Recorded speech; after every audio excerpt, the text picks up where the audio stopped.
Hi, good evening from Mumbai. I hope all of you are having a great day. Today's topic is very close to my heart. I've done a lot of content, but I keep doing more and more content on this because people are still so confused. I want to start off by telling you we've been treating people with cancer for over 14 years.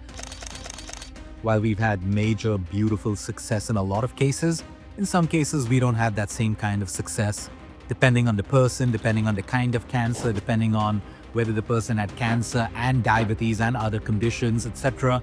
And then I will say it honestly, I see cases where sometimes you believe that our faith is written. If you gotta go, you gotta go. It doesn't have to be a cancer, it could be a road accident, it could be anything. But today, I want to talk about I want to teach you how you need to look at this particular disease. When you understand this, you will start to look at every other disease through the same lens. Because too many people are suffering from cancer, too many people are dying of it because they did not do enough. At the start of this right now, I have to be upfront and honest with you. Everyone watching my videos knows I have nothing to sell. I don't own products, I don't own supplements, I don't own any of that. My business is helping people with disease and cancer. I run a program and that's it. I'm not here to sell you anything. And the reason I tell you that is because most people today are afraid of the right content because at the end of the content, someone has something to sell to you. Maybe a new pill, maybe a new supplement, maybe a new theory and stuff like that. We have nothing like that because a lot of the work that needs to be done by you.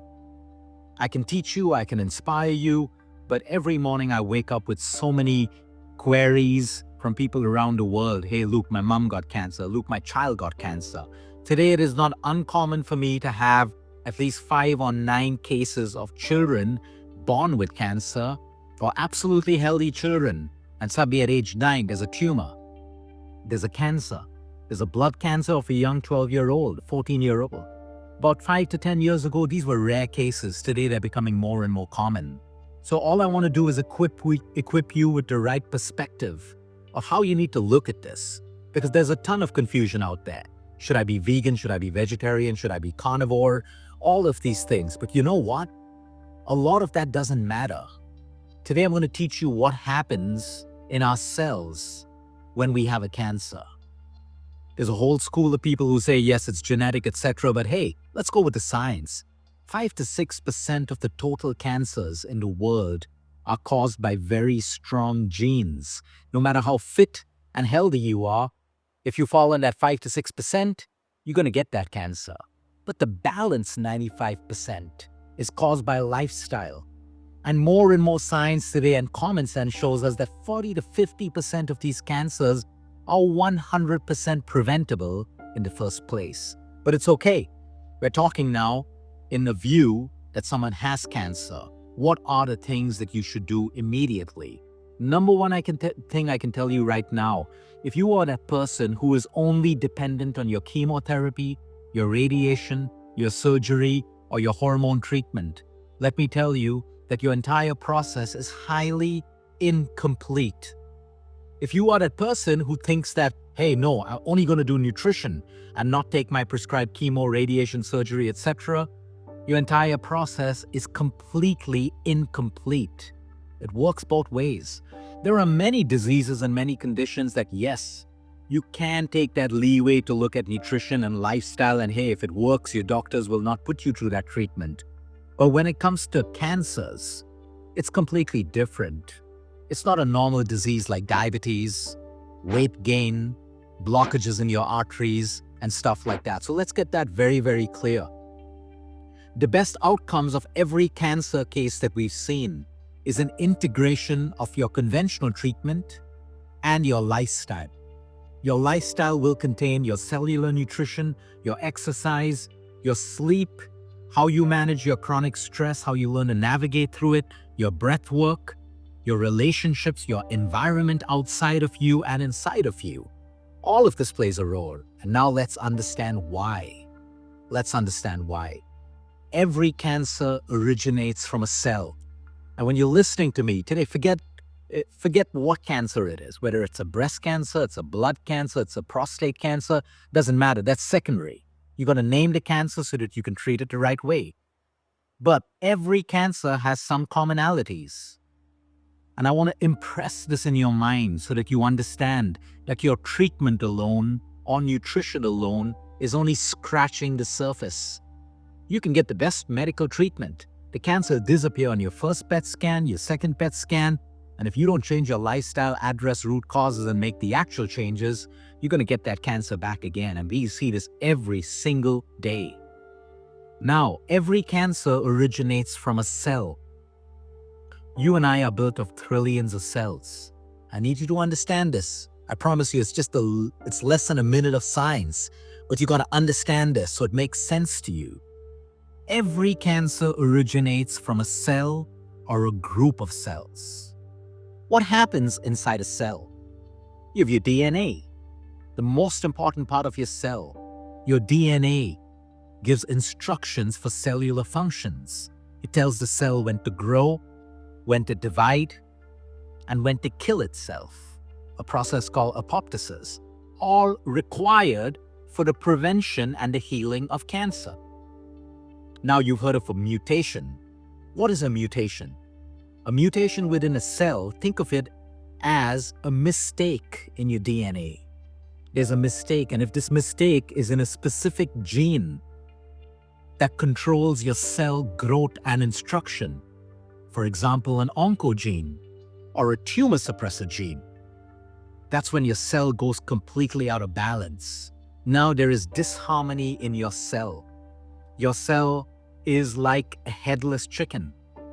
It doesn't know in which direction to move because your DNA controls cellular function. It's telling your cell when to kill itself. So right now, if I have a cell in my body that's behaving abnormally and it's going to mutate into a cancer cell, my cell's DNA gives an instruction of self-destruct, apoptosis. It kills that cell, I don't get the cancer. What happens when these instructions in your cells are all over the place? Your cell doesn't know when to grow, when to stop growing, when to stop dividing. As you know, cancers are fast dividing cells, rapidly moving from a speck to a tumor because the instruction is wrong. The instruction is incorrect. Every cancer starts from a cell. Now you can use a chemotherapy to poison the cell, and all its honesty, a radiation to burn those cells, and a surgery to remove those cells. You can give a hormone therapy to manage your hormones and hormonally induced cancers, like an endometriosis, a prostate, an ovarian, a breast cancer. There are different kinds. They still involve the origin from a cell. Now that you understand this, you would like to know what else causes this DNA to start going wrong. What affects this tiny little cell or a couple of cells that now lead to a full-blown cancer? That's where I want you to start thinking. And now let's go down one by one. Number one is your environment. I'm not putting it in order. They're all important. We all know today that pollution is a direct cause of most cancers now and in the future. Xenoestrogens, from plastic bottles, drinking out of plastic, all of your fragrances, all of your artificial fragrances in your bathrooms, in your cars, in your toilets, the overuse of perfumes that carry a lot of fragrance, which are all xenoestrogens. All of this affects us, your environment, outside, inside. Too much of sunlight at the wrong time, too little sunlight. Chemicals in the air, chemicals in the water, adulteration in food. Number two, our nutrition. If I am eating a diet that causes inflammation, what is inflammation? What gets inflamed? Your cells. If my cells constantly keep getting inflamed or they are living in an inflamed state, it corrupts our DNA. You know what happens when your DNA gets corrupt now. So your nutrition has a direct impact on your cancer. Worse, if you follow the most terrible and illegal advice of a couple of doctors who tell you to eat what you want when you have cancer.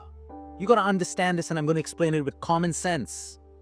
There are loads of oncologists and doctors who will tell you to change your diet.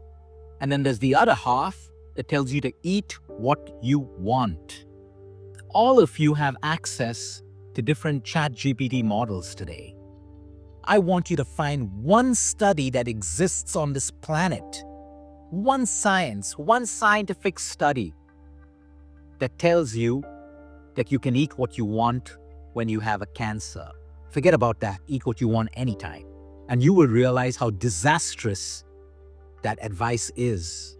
Here you are with an inflammatory cancer, eating what you want, which is creating more inflammation. Guess what? You'll get better because chemo can poison your cells, and you will be a constant patient for cancer reoccurring over and over again because you did not teach your cells how to switch off inflammation. You kept yourself more and more inflamed by eating more and more ice cream, more and more sugar, more and more junk because your doctor told you what to do. Now, go on ChatGPT and ask ChatGPT, how many top doctors and oncologists around the world tell their patients to change their diet? And there'll be a lot of them, which makes you ask yourself, why do some doctors tell you to do this? And why do some doctors tell you to eat what you want? This is where you start to use common sense. And if there is a doctor that tells you to eat what you want, that doctor doesn't care about you because there is no science in medical literature or outside of it that allows a medical professional to tell you to eat what you want when you're sick. So number one, nutrition is your most important cornerstone of any treatment, not just cancer, diabetes, Alzheimer's, dementia, you name it. Today, when you go deeper and deeper into the science, DNA is corrupted. You've understood that by now. Cellular nutrition can change the way your genes and your DNA works. When we look at folates, the most powerful B9, not in vitamin form, in food form, that can help you to repair your DNA. That's where healing and treatment starts.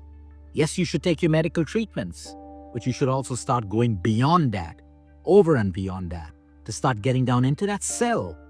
And if nutrition is affecting your cell, how can nutrition nourish your cell? So you look at your B vitamins, you look at your folates, you look at your antioxidants, you look at your anti-inflammatories, you look at foods that are anti-angiogenic, you look at foods that look at your DNA, your stem cell regeneration, your immune system, and your gut. Which brings us to the second point. What do you think actually heals your cancer? It's finally your immune system. The chemo poisons in an ethical way, your radiation burns, your surgery cuts, your nutrition nourishes, your exercise activates your lymphatic system, but your immune system is the only system that can prevent the reoccurrence of a cancer. Chemo, radiation, nutrition alone cannot prevent the reoccurrence of a cancer. It is only your immune system. That is why when you have a cancer or you're looking at preventing a cancer, your protocol could be the best medically. But on the other side, your protocol to help your immune system stay strong and smart is imperative. You cannot have a cancer in a body where the immune system is working right. Let me repeat that again. You cannot have a cancer in a body where the immune system is right. So if your immune system got faulty, you got a cancer. You can be the fittest person, the fittest and healthiest person, but your immune system faulted on you a little too much. You can have a cancer. So we spoke about nutrition, cornerstone. Number two, exercise. Today, the latest research, and it's common sense, but again, everyone waits for the latest research, shows us that one of the best ways to prevent a reoccurrence of cancer is exercise. I'm not talking about intensive exercise. I'm talking about gentle movement, holistic exercise, movement, walking, strength training, heart and lung capacity, flexibility, mobility, everything that requires your body to move the right way. It can be 10 minutes, it can be 15 minutes, building up to 20 to 30 as you get your energy levels right and you start recovering from your treatments. But exercise and movement is huge for your immune system and your lymphatic system. Every time you move and you work out, you contract muscles, you move, you stimulate your lymphatic system, your body's garbage disposal system. You've heard of doctors removing lymph nodes that are infected. How did your lymph nodes get infected in the first way? Sluggish lymphatic system. The job of our lymphatic system is to push out lymph, not collect it, not let it get into our cells and cause cancers that involve the lymph nodes. So your exercise, no matter how gentle it is, it's going to be different for everyone. Some people have a longer recovery period, but even if they walk for 5 minutes, that's magic medicine. And then they get stronger. And your exercise builds more energy. And now you can work out more, you can walk more. So that's exercise. The third is your sleep. We spoke about DNA, right? You can have the healthiest diet and the best workout, but if you're sleep deprived, your cancer will accelerate. If you're sleep deprived, you can cause a cancer in your body because of a failed immune system and corrupt DNA. Right now, I'm in Mumbai City. My DNA is getting corrupt with the pollution. But that's why I'm focusing on a better diet and deep sleep every night, because my DNA corrects itself. Your DNA corrects itself only in a state of deep rest and deep sleep. Which is why those of you who have been following me for the longest time, I keep talking about deep sleep, deep sleep, deep sleep, deep sleep, because you can feed yourself the best food, get the best medical treatment. But if you don't create the environment of deep sleep, the repair work is compromised. Inflammation stays high, immune system stays suppressed. Sleep deprivation directly suppresses the immune system. That's not a good thing to have when you have cancer. So, work. I'm not saying go and sleep. I know a lot of people struggle with sleep, but it is important for you to start working towards correcting that. And the next is another big one, chronic stress. Every study leads towards chronic stress being the number one cause of almost every disease out there today. And think about it. When you're chronically stressed, you can't sleep. When you're chronically stressed, you eat the wrong foods. You don't want to work out. Or you overtrain and you under-recover. Chronic stress messes everything up because of that one hormone called cortisol. The higher your cortisol, the lower your immune system. That's why when people come to us on our programs or we're teaching them at conferences, wherever, nutrition is important, exercise is important, but your sleep and how you manage your chronic stress is the most important. So are you investing over there? A lot of people like to invest in organic food, best treatments, great, please do that. But your biggest investments for the healthiest life and the healthiest recovery will be in the way that you learn how to manage your chronic stress and improve your deep sleep. Every meta-analysis study negates the effects of food and exercise if your sleep and your stress levels are messed up. So you may say, Luke, I'm eating well, I'm exercising well, but hey, your sleep's bad and you've not learned how to navigate through chronic stress. It negates your nutrition and your exercise. So these are the two things that we really have to work on. As you can see, it gets more and more holistic. Your breath work. If I start practicing breath work, pranayama, 4-7-8, even 5 minutes a day, I can improve my immune function. I can reduce cortisol. My problems may not go away in life, but the idea is to reduce cortisol within my body, within my environment. Cortisol creates the most problems. Cortisol creates inflammation. So here you are getting a medical treatment for your cancer, changing your diet, but you're stressed out. Cortisol is high. You're sleep deprived. Cortisol is high. It's working against you.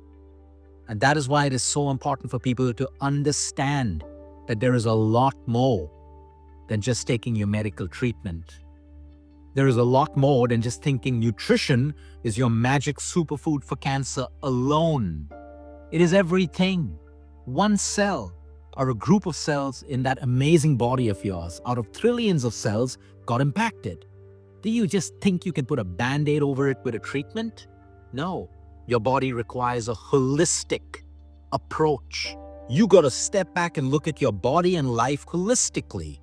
You got to look at stress. You got to look at sleep. You got to look at right nutrition. Cellular nutrition, not even right nutrition. Nutrition has to be at a cellular level. The foods that affect cellular function, vascular function, not just 10 Google foods that can help you reduce cancer, 10 anti-inflammatory foods, 10 foods that will help me regrow my hair. That's scratching the surface. You got to look at your stomach acid. You got to look at your gut health.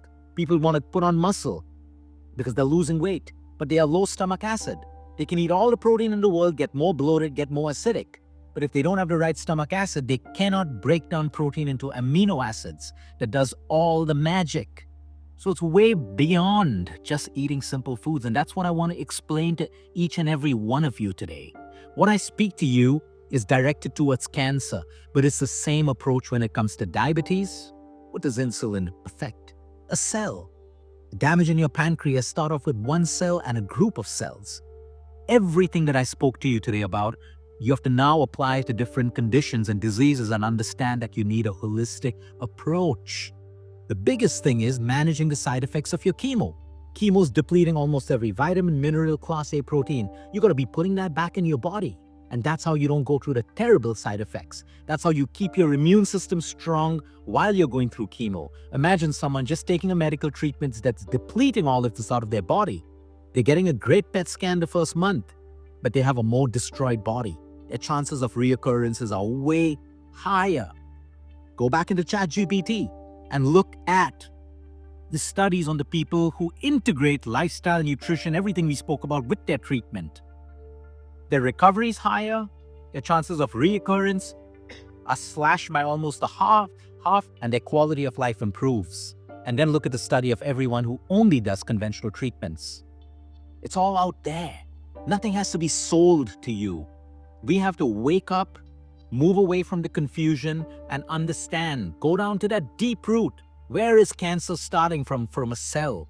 100% of your protocols have to involve getting into your cells and changing its environment. And that happens through food, exercise, sleep, breath work, your spirit, your spirituality, how you align yourself with a higher power, your purpose, your environment, your relationships, your friends, the peace that you have in your life, or all of this comes in. All of this comes in because all of that affects that one little cell that you have in your body. So I hope you've understood this today, because too many people, you go on Instagram, people are selling you treatments. I have no problem about this, but now you got to put this in this framework. Is it hitting me at a cellular level? What can make my DNA function better? What can prevent DNA damage? Because that's where your cancer is starting from. And that's how we start to move from treatment to healing and recovery. That's how you start to get more and more confident and stronger in your mind, because now you're doing a lot more than just a Band-Aid approach of treatment. You need that Band-Aid approach, but you need a lot more if you really want to thrive, and if you really want to get better, and if you really want to make sure that you don't have any more collateral damage because you took the treatment alone without managing its side effects. I hope all of you have a beautiful evening, and please feel free to share this with anyone and whoever has cancer or is scared of cancer, because these are the foundations. These are the foundations. When a patient comes to me, I hear all their stories, which hospital they've gone through, everything. But the first thing I come to is, have you got the foundations right? Because you can only build on a strong foundation. Too many people today are trying to build on a body that doesn't have the foundation right. While they take more and more treatments, it sounds amazing. They're suffering more and more. It's not because of the treatment. Your foundations are wrong. Your foundations are weak. Your foundations are incomplete. Have a beautiful evening, everyone. Stay tuned for more. We're going to continue our journey, learning, sharing, and evolving.